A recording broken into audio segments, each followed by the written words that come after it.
رمضان کا مہینہ عنقریب آنے والا ہے اور یہ ایک بہت ہی عظیم عبادت ہے۔ نبی کریم صلی اللہ علیہ وسلم کے فرمان ذیشان کے مطابق جس نے رمضان کا روزہ ایمان اور احتساب کے ساتھ رکھا تو اللہ تبارک و تعالی اس کے پچھلے تمام گناہوں کی بخشش کر دیتا ہے۔ یہ بخاری کی روایت ہے اور اس کی شرح یہی ہے کہ ایمان اور احتساب کا مطلب، ایمان کا مطلب ایسے یقین کے ساتھ کہ میں جو کر رہا ہوں مجھے اس سے اللہ کا قرب حاصل ہوگا، اس سے یقیناً آخر کے مقام اور مراتب حاصل ہوں گے جو اللہ تعالیٰ نے اس پر انعامات مرتب فرمائے ہیں، مجھے ان میں سے ضرور حصہ ملے گا، کامل یقین کے ساتھ۔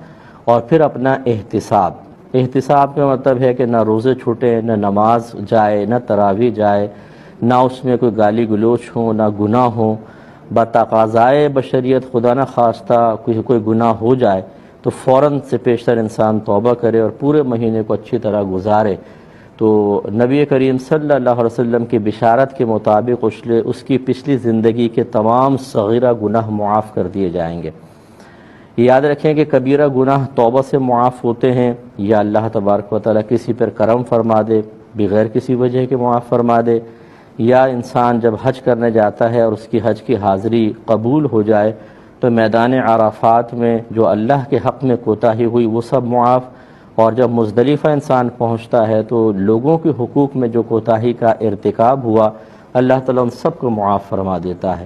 ورنہ جتنے بھی نماز سے گناہ بخشے جائیں گے، روزے سے یا وضو سے، ان کے اندر صغیرہ گناہ مراد ہوتے ہیں۔ ہر عبادت کی تیاری انسان کو پہلے کرنی چاہیے۔ ہر سال آپ مسائل سنتے ہیں لیکن چونکہ بیچ میں گیپ آ جاتا ہے، کچھ نکل جاتے ہیں، تو تھوڑے سے مسئلے ان کے بارے میں چند میں ضروری باتیں سمجھتا ہوں کہ میں عرض کر دوں۔ پہلی بات یہ ہے کہ رمضان کا روزہ فرض ہے اور یہ ہر عاقل بالغ مسلمان مرد و عورت کو رکھنا ہی ہوگا۔ اور بلوغت کی عمر ہم نے آپ کو بارہا بتائی کہ بچیوں میں بلوغت کی عمر 9 سے 15 سال کے درمیان، جب کبھی اس کو احتلام ہو جائے، حیض آ جائے یا بالفرض اس کا نکاح کر دیا، رخصتی ہوئی اور بچی حاملہ ہو جاتی ہے تو سمجھ لیجئے کہ وہ بالغہ ہو گئی، چاہے وہ 10ویں سال میں ہو، 11ویں میں، 12، 13، 14، 15۔ اور اگر اس دوران کچھ بھی ایسا نہیں ہوا تو 15 سال کے بعد بلوغت کا حکم لازم دیا جائے گا۔ اور لڑکے میں یہ بلوغت کی عمر ہوتی ہے 12 سے 15 سال کے درمیان۔ اس میں کبھی بھی اس کو احتلام ہو جائے یا اس کا نکاح کر دیا گیا اور اس کی زوجہ حاملہ ہو جائے تو اس بات کی علامت ہے کہ بچہ بالغ ہو چکا ہے، تو یہ بالغ ہو گیا۔ اور اگر ایسی کوئی علامت نہیں ہے تو 15 سال کے بعد یہ بھی بالغ کہلائے گا۔ بالغ بچہ ہو یہ لڑکا لڑکی، اب فرض کر لیں کہ لڑکا جو ہے وہ 14ویں سال میں بالغ ہوا، بچی جو ہے 10ویں 11ویں سال میں بالغ ہو گئی۔ اب دیکھنے میں بچے بہت چھوٹے سے لگتے ہیں تو بعض اوقات گھر والے ان کو روزہ نہیں رکھواتے کہ نہیں ابھی تو چھوٹے ہیں۔ یاد رکھیں بالغ ہونے کے بعد تو فرض ہے کہ رکھنے ہی ہوں گے۔ لیکن اس سے زیادہ ایک تشویشناک بات میں آپ کی خدمت میں ذکر کرتا ہوں۔ نبی کریم صلی اللہ علیہ وسلم کے فرمان ذیشان کے مطابق جب بچہ 7 برس کا ہو جائے تو اس کو نماز کا حکم دو، اور 10 برس کا ہو جائے تو مار کر نماز پڑھاؤ۔ علماء فرماتے ہیں کہ یہاں پر یہ حکم اس لیے نہیں ہے کہ نماز ہے، بلکہ اس لیے کہ یہ فرض ہے۔ ابھی تو اس پہ فرض نہیں ہے لیکن عنقریب ہونے والی ہے، تو اس لیے بچے کو پہلے عادی بنا دو تاکہ یہ اللہ کے فرض کی ادائیگی کوتاہی کا مرتکب نہ ہو۔ تو جب یہاں اصل مقصود نماز نہیں بلکہ فرضیت ہے، اس کی ادائیگی ہے، تو بس یہ علماء نے اسی پر دلالت النص سے یہ ثابت فرمایا کہ جب بچہ 7 برس کا ہو جائے تو اس کو روزے کا بھی حکم دو جبکہ وہ روزہ رکھنے کی طاقت رکھتا ہو، اور 10 برس کا ہو جائے تو روزہ رکھوانے میں سختی کرو۔ اب اگر ایک فرض کر لیجئے کہ بچہ نہ 7ویں سال میں روزہ رکھتا ہے نہ 10ویں سال میں، وہ بچہ گناہ گار نہیں ہوگا کیونکہ ابھی بالغ نہیں ہوا، اور اگر وہ روزہ نہیں رکھتا تو اس پہ قضا بھی لازم ہے، وہ نابالغ ہے۔ لیکن جو باپ کی ایک ذمہ داری اللہ نے لگا دی ہے، اس کے رسول نے ڈیوٹی لگائی ہے کہ نماز کا حکم دو، 10 برس کا ہو جائے مار کے نماز پڑھاؤ۔ اگر والدین اس میں کوتاہی کے مرتکب ہوں گے، یاد رکھیں گناہ گار ہوں گے۔ تو نہ معلوم کتنے ماں باپ ایسے ہیں جو بچہ 7 برس کی عمر میں روزے رکھ سکتا ہے لیکن نہیں جی ہمارا بچہ چھوٹا ہے یا پتہ ہی نہیں ہے مسئلہ، وہ گناہ گار ہوں گے۔ 10 برس کا ہو جائے اگر سختی نہ کی اس پر گناہ گار ہوں گے۔ تو تو اس لیے یہ اچھی طرح مسئلہ یاد رکھیں کہ یہ رکھنا ہوگا۔ جو بھائی یہ گٹکے، بھیم پوری اور پتنی کیا وہ ماوا اور سگریٹوں کے عادی ہیں اور ان کی وجہ سے روزے نہیں رکھتے ہیں، خیال کرنا چاہیے۔ نبی کریم صلی اللہ علیہ وسلم ارشاد فرماتے ہیں جس نے رمضان کا ایک روزہ جان بوجھ کر قضا کر دیا، پھر اگر اس کے کفارے میں پوری زندگی بھی روزہ رکھتا رہے اس کا کفارہ نہیں ہو سکتا۔ یعنی جو ادا روزے میں اللہ نے برکت رکھی ہے، اگر انسان اس برکت سے محروم ہو جائے تو ساری زندگی کے نفل روزے مل کر اس برکت کو ختم نہیں حاصل نہیں کر سکتے ہیں، یہ سبب نہیں بن سکتے، اس لیے روزہ ضرور رکھا جائے۔ دوسری بات یہ ہے کہ سحری کا جو مسئلہ ہوتا ہے یا افطار ہے، اس کا تعلق وقت سے ہے، اذان سے۔ ہمارے بھائی بہن اذانوں کے انتظار کرتے ہیں اور پھر سحر بند کرتے ہیں، یعنی ختم کرتے ہیں یا روزہ افطار کرتے ہیں۔ یاد رکھیں اس کا تعلق وقت سے ہے، تو کوئی اچھا ٹائم ٹیبل اپنے پاس رکھیے، یا کوئی ٹی وی پہ کوئی چینل بہت ہی اچھے طریقے سے مطلب محتاط انداز سے یہ دونوں چیزوں کا وقت بتا رہا ہو، اس کو آپ فالو کیجئے۔ ذکر کر رہے تھے کہ ایک تو سحر یا افطار کا تعلق اذان کے ساتھ نہیں ہے۔ جب آپ ٹائم ہو جائے، چاہے ابھی فجر کی اذان کوئی ہو رہی ہے نہیں ہو رہی ہے، آپ نے وقت سے بلکہ 2-3 منٹ پہلے ہی ختم کر کے کلی وغیرہ کر کے پیسٹ وغیرہ کر کے فارغ ہو جائیں۔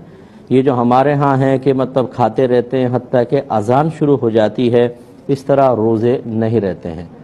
اور یاد رکھیں نبی کریم صلی اللہ علیہ وسلم کا فرمان بالکل واضح ہے۔ آپ نے صحابہ کرام کو مخاطب کر کے فرمایا کہ جب بلال اذان دیں تو تم کھاتے پیتے رہو، کیونکہ وہ تہجد کے لیے اذان دیتے ہیں، وہ رات کو اٹھانے کے لیے اذان دیتے ہیں، اور جب ابن ام مکتوم اذان دیں تو پھر تم کھانے پینے سے رک جاؤ، کیونکہ وہ طلوع فجر پر ہی اذان دیتے ہیں۔ تو یہ بھی ایک بعض لوگ سوچتے ہیں کہ جی نبی کریم نے اذان کے بیچ میں کھانے پینے کی اجازت دی ہے، وہ تہجد کی اذان ہوتی تھی جو وقت سحر کے اندر ہوتی تھی۔ یہ جو عبداللہ ابن ام مکتوم رضی اللہ تعالی عنہ تھے، یہ جو اذان دیتے تھے یہ فجر کی اذان تھی جو سحر کا وقت ختم ہونے کے بعد دی جاتی تھی۔ بس یہ اصول یاد رکھیے گا، جتنے بھی سحر کی اذانیں ہوتی ہیں یعنی فجر کی جو اذانیں ہوتی ہیں یہ سحر کا وقت ختم ہونے کے بعد دی جاتی ہیں، تو آپ اس کے بیچ میں کھائیں گے تو آپ کے روزے نہیں رہیں گے۔ اور یہ مطلب باغیانہ اس طرح کے جملے یا خیالات اپنے ذہن میں پیدا نہ کریں کہ نہیں جی ہم تو شروع سے ایسے کرتے ہیں، ہم تو ویسے ہی کریں گے۔ یہ تو نئی بات سن لی ہم نے، یہ نئی بات نہیں ہوتی، بات پرانی ہوتی ہے، لیکن ہم نے اس پرانی بات کو سنا نہیں ہوتا، غلط بات اب ذہن میں راسخ ہوتی ہے، پھر جب اصل اور صحیح بات ہمارے سامنے آتی ہے وہ اجنبی محسوس ہوتی ہے اور غلط بات میں بڑی اپنائیت محسوس ہوتی ہے، اس لیے اس پہ توجہ فرمائیں۔ اس طرح کے جتنے روزے سب ٹوٹ گئے ان کو دوبارہ رکھیے گا۔ اسی طرح افطار میں جب آپ اچھی طرح مطمئن ہو جائیں کہ اب وقت ہو چکا ہے پھر افطار کیجئے۔ اور یہ بھی بارہا میں آپ کو عرض کرتا ہوں کہ افطار پہلے آپ کھجور کھائیں گے، اس کے بعد دعا پڑھنا یہ سنت ہے، کیونکہ دعا کے اندر جتنے بھی الفاظ ہیں سب ماضی کے صیغے استعمال ہوئے۔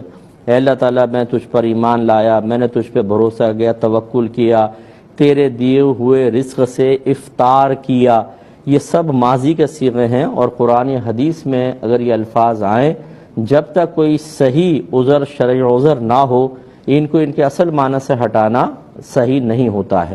تو جب ماضی کے صیغے ہیں تو اس کا مطلب یہ اسی وقت کہہ سکتے ہیں جب ہم پہلے وہ کام کر چکے ہوں۔ کوئی شخص کہے میں نے قتل کر دیا، یہ کب کہنا صحیح ہوگا؟ جب وہ کر چکا ہوگا۔ تو اب اسی طرح اگر کہے کوئی کہ میں نے تیرے دیے ہوئے رزق سے افطار کیا، یہ کب صحیح ہوگا؟ جب افطار کر چکا ہوگا۔ ہاتھ میں کھجور ہے اور ہم کہہ رہے ہیں تیرے دیے ہوئے رزق سے افطار کیا، یہ کیسے ہوا بھائی؟